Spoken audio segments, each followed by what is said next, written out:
Hello guys, j'espère que vous allez bien. Aujourd'hui on se retrouve pour une nouvelle vidéo sur du développement personnel et aujourd'hui on va parler d'estime de soi, d'amour propre et de respect de soi-même.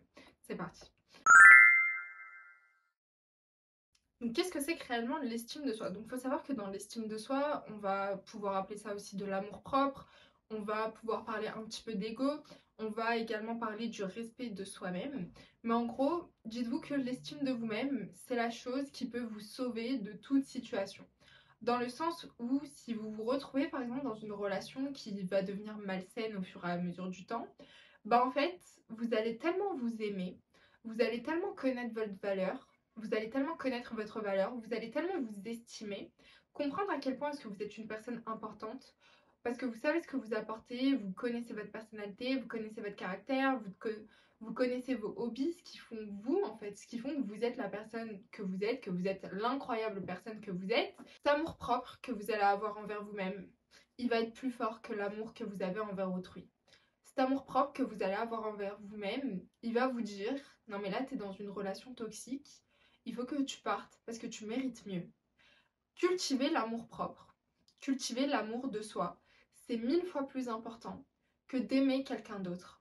Parce que demain vous pouvez vous donner corps et âme pour quelqu'un, mais par amour, au final, est-ce que ça en vaut la peine? Et je m'adresse aux personnes qui, par amour, ont pu faire des folies, ont accepté de la violence, ont accepté de l'harcèlement, ont accepté qu'on les rabaisse constamment, que ce soit dans la vie amoureuse, que ce soit dans le domaine professionnel, que ce soit dans la vie perso, avec les amis, la famille, etc.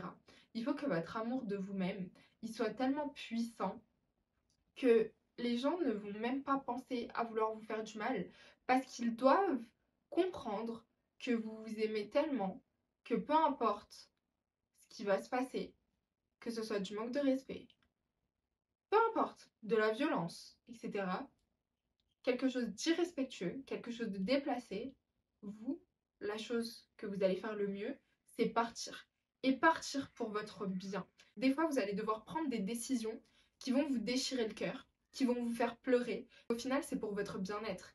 Et il n'y a rien de mieux que de se faire passer avant tout. Parce qu'au final, la personne qui sera heureuse dans sa vie future, ça sera vous. Mais il faut que vous fassiez la bonne décision. Et pour prendre cette décision, il faut que vous vous estimiez. Donc maintenant, comment est-ce qu'on fait pour développer de l'amour-propre? Comment est-ce qu'on fait pour développer de l'estime de soi? Donc pour développer de l'estime de soi, une technique qui marche vraiment et qui marche assez rapidement, donc quelque chose que vous pouvez mettre en place dans votre vie de tous les jours, ça passe par la loi de l'accumulation. La loi de l'accumulation, c'est je prends quelque chose, donc là j'ai un objet, j'en rajoute un deuxième, j'en rajoute un troisième, un quatrième, un cinquième. Donc petit à petit, je vais pouvoir construire et avoir plusieurs choses. Le conseil est là et je ne vous donnerai que celui-ci parce qu'il marche. D'accord? Il marche à 100%. Et c'est moi ce qui m'a permis d'avoir de l'estime de moi-même et de vraiment ne pas avoir de problème, ne pas me retrouver dans des situations très désagréables.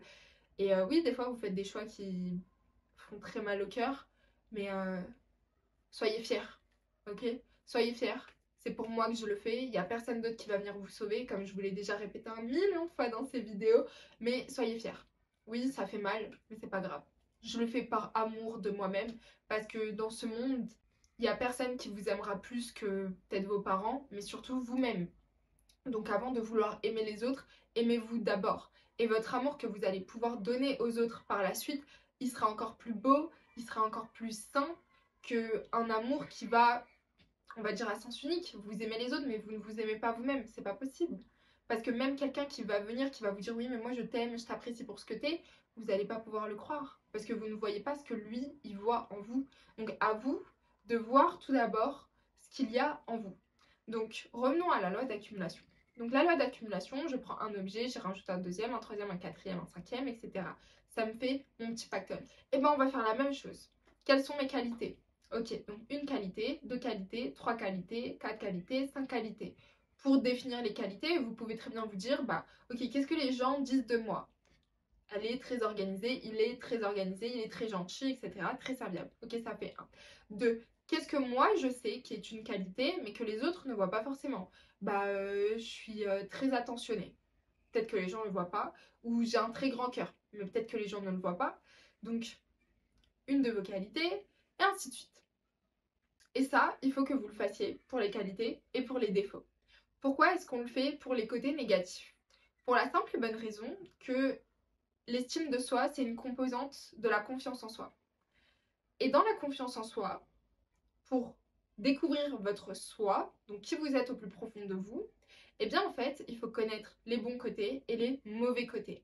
Donc là, faire la loi de l'accumulation sur les qualités, c'est très bien, mais il faut aussi le faire du côté des défauts pour continuer à ce que vous travaillez votre confiance en vous. Donc les défauts, quels sont mes défauts? Un défaut, deux défauts, trois défauts, quatre défauts. Si vous voulez vraiment améliorer votre personne, en plus de ça, de continuer, donc vraiment travailler d'un niveau de développement personnel, est-ce que c'est un défaut qui me sert? Est-ce que c'est un défaut qui peut être une qualité? Est-ce que ce défaut, peut-être que les autres ne l'aiment pas, mais moi je l'aime, parce que vous pouvez aimer les défauts des uns, des autres et les vôtres aussi. Donc ça, c'est la première étape. Qualité, défaut, etc. Je veux que vous fassiez ça pour tout, ok? Évitez de faire ça pour le physique, mais dites-vous, tiens, moi, ce que j'aime le plus sur mon visage, c'est mes yeux. Quand vous vous maquillez, mettez vos yeux en avant, vous voyez? Soyez vraiment dans l'amour de vous-même. Soyez dans la bienveillance, dans l'auto-compassion. Ne soyez pas trop dur avec vous-même parce qu'en fait, ça va vous mettre des bâtons dans les roues. Au lieu que quelqu'un prenne un bâton pour vous taper avec, vous allez le faire vous-même. Parce qu'à chaque fois que vous allez douter de vous, vous vous tapez vous-même, vous vous mettez vous-même des bâtons dans les roues. À chaque fois que vous allez manquer de confiance en vous, vous allez vous taper vous-même, vous allez vous mettre des bâtons dans les roues. On n'a vraiment pas besoin de ça. Donc vraiment, autocompassion un maximum, soyez bienveillant envers vous-même à 100%. Ensuite, dans la pratique, donc la loi de l'accumulation, un truc qui marche vraiment énormément, ça va être faire une to-do list. Donc le matin ou la veille, c'est encore mieux. Vous prenez une to-do list, une feuille, vous faites des petites cases comme ça. Ok, aujourd'hui il faut que je fasse ça, aujourd'hui il faut que je fasse ça. Vous mettez les tâches les plus minimes, d'accord? Aujourd'hui il faut que je prenne une douche. Aujourd'hui il faut que je range ma chambre. Aujourd'hui, il faut que je trie mes vêtements. Aujourd'hui, il faut que, je sais pas, je fasse mon CV. Aujourd'hui, il faut que je fasse ma lettre de motivation. Et en fait, votre journée, ça y est, elle est organisée. Aujourd'hui, vous devez faire ça. Si vous faites pas tout, c'est pas grave. Mais c'est pas, à la copine, elle m'appelle, ouais, viens et tout, on va se balader en ville. Ma chérie, je suis occupée. Tu fais quoi? Ça te regarde pas. C'est vrai que c'est bizarre de lui dire oui, je dois prendre ma douche, je dois faire ci, je dois faire ça, je dois faire ça, ça, ça. Il va se dire ouais, mais tu peux faire ça un autre jour, enfin ça va quoi. Non, non, non. L'estime de soi, le développement personnel, travailler sur soi, ça n'attend pas. Les copines, elles peuvent attendre. Mais vous ne devez pas vous négliger. Et voilà, donc on est focus. On ne négocie pas avec soi-même. Ça, je vous l'ai déjà dit. On ne négocie pas avec soi-même quand on veut atteindre l'excellence, quand on veut devenir la meilleure version de nous-mêmes. Donc, votre to-do list, elle est là. Elle est écrite. Vous avez les petites cases. Ok, donc là, qu'est-ce que je dois faire? Je prends ma douche. Je cours, je prends mes affaires, tac, tac, tac, dans la douche. Je sors de la douche, to-do list. Case cochée. Ah, génial et tout, j'ai fait ça, c'est top. La suite maintenant, etc. Et vous continuez comme ça petit à petit. Comme je vous ai dit, autocompassion. Si vous ne faites pas tout, c'est pas grave, vous le ferez demain. Et le soir, quand vous avez fini votre to-do list, ce que je veux que vous fassiez, c'est que vous la regardiez. Et vous vous dites, ok, j'ai pu faire ça, j'ai pu faire ça, j'ai pu faire ça. Demain, qu'est-ce que je peux rajouter, etc. En fait, vous vous mettez des petits challenges. Vous vous dites, ok, génial, c'est bien. Donc vous faites comme ça petit à petit. Vous dites, super, super, je suis trop fière de moi. J'ai réussi à faire ça, ça, ça, ça, ça. Mais vous voyez, c'est les tâches les plus minimes que je vous ai données comme exemple. Mais croyez-moi que ça marche. Ensuite, ce que vous pouvez rajouter, ça va être de la gratification personnelle.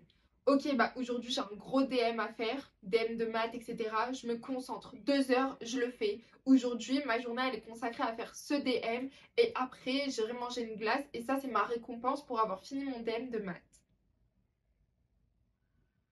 Donc là, vous voyez, on est dans vraiment, on est seul et on travaille jusqu'au bout tout seul. On se dit, ok, donc là je vais faire mon DM de maths.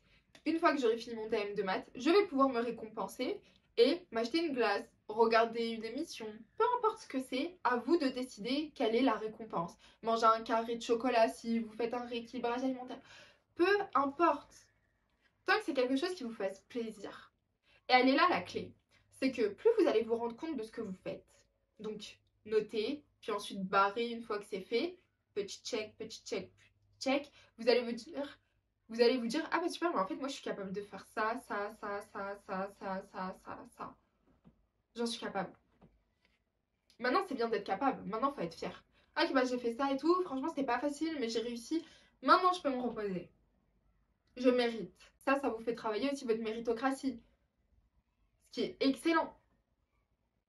Donc vraiment, pour développer de l'estime de vous-même, c'est loi d'accumulation. Donc vraiment, pour développer de l'estime de vous-même, en 2 mots, loi d'accumulation. Dans les trucs les plus basiques, à l'école, dans votre vie professionnelle, dans votre vie personnelle, notez tout. Il faut que vous visualisiez ce que vous faites. Parce que les gens, ils vont faire plein de trucs. En fait, ils vont même pas s'en rendre compte. Parce qu'ils n'ont pas une trace écrite. Donc vous, votre journée, il faut que vous en ayez une trace écrite. Ce que vous accomplissez, il faut que vous en ayez une trace écrite. Pour les personnes, par exemple, qui travaillent sur des gros projets, vous, ce que vous pouvez faire, avoir une note dans votre téléphone et écrire, voilà, bah, tel projet, ça s'est passé comme ça, j'ai pu faire ça, j'ai appris ça, etc., etc. Et en fait, ça, par exemple, quand vous faites un CV demain, bah, ça vous servira. Et d'ailleurs, quand vous faites des cours de projet tutoré, c'est ce qu'on vous apprend à la fac. Chaque expérience, chaque chose que vous faites dans votre vie, un petit résumé. J'ai aimé ça, j'ai pas aimé ça, j'ai appris ça, etc., etc. Comme ça, vous pouvez le réutiliser dans votre CV. Parce que c'est ça qu'on vous demande dans un CV. Ok, bah j'ai travaillé à telle entreprise, j'ai appris ça, ça, ça, ça, ça. Ah ok, bah nous, du coup, on propose ça aussi comme tâche. Ah non, je suis désolée, ça va pas être possible, je déteste ça. Bon, vous n'êtes pas obligé de dire que vous détestez ça, mais au moins ça vous facilitera votre vie en fait. Parce que vous allez apprendre à vous connaître ce que vous aimez et ce que vous aimez pas. Parce que oui, ça va dans les deux sens. Et comme ça, bah, vous vous facilitez la vie et ça contribue à votre bonheur, clairement. Maintenant, on va parler d'ego. Parce que dans l'estime de soi, forcément, il y a l'ego. En gros, pour vous parler un petit peu d'ego, l'ego, il faut que vous compreniez que c'est un peu comme dans la saga Venom. Vous voyez, vous avez l'acteur et vous avez Venom qui sort de lui comme ça et qui lui parle.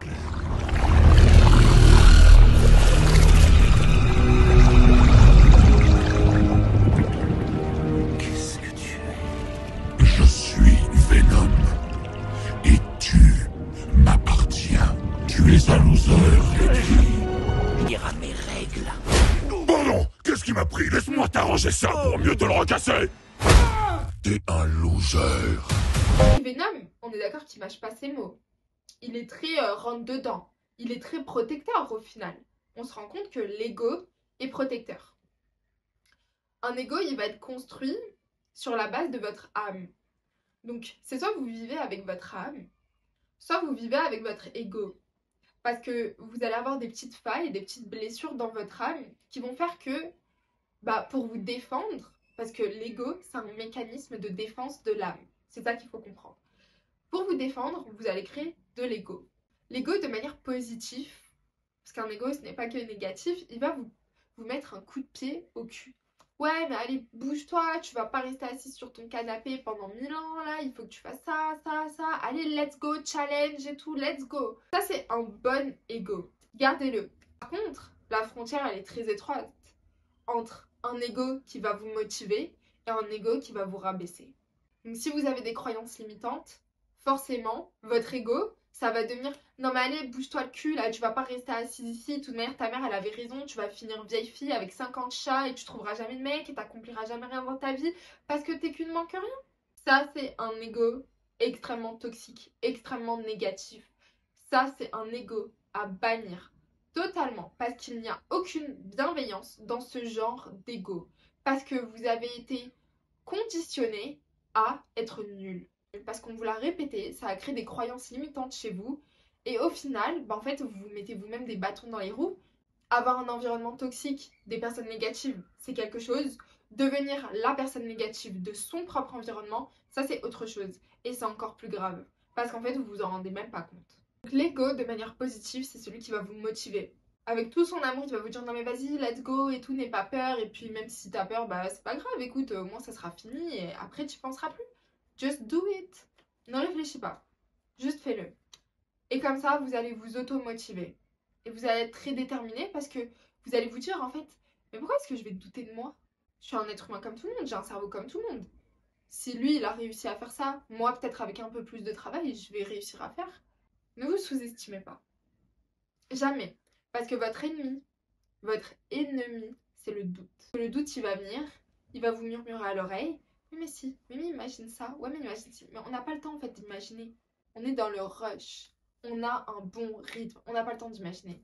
Donc faites attention quand vous commencez à avoir des croyances limitantes, des pensées très négatives qui vont vous faire dire non mais t'as jamais fait ça, pourquoi tu veux le faire là maintenant? Imagine ça se passe mal et tout, ça c'est des croyances limitantes. Et au final vous allez vous rétracter parce que vous avez peur. Et n'ayez peur de rien. N'ayez peur de rien. Parce qu'au final, même si vous faites quelque chose et que c'est une mauvaise expérience, mais dans quelques mois vous en rigolerez avec vos amis, ça vous fera quelque chose à raconter, c'est pas grave, vous vivez, n'ayez pas peur de vivre. Écoutez guys, c'est la fin de cette vidéo, j'espère qu'elle vous aura plu, j'espère que vous allez pouvoir mettre en place les conseils. Si vous avez des questions, n'hésitez pas, l'espace commentaire est fait pour ça. Je vous invite à vous abonner, à liker la vidéo et à la partager à vos amis. Et puis en attendant, on se dit à très bientôt, gros bisous, ciao ciao.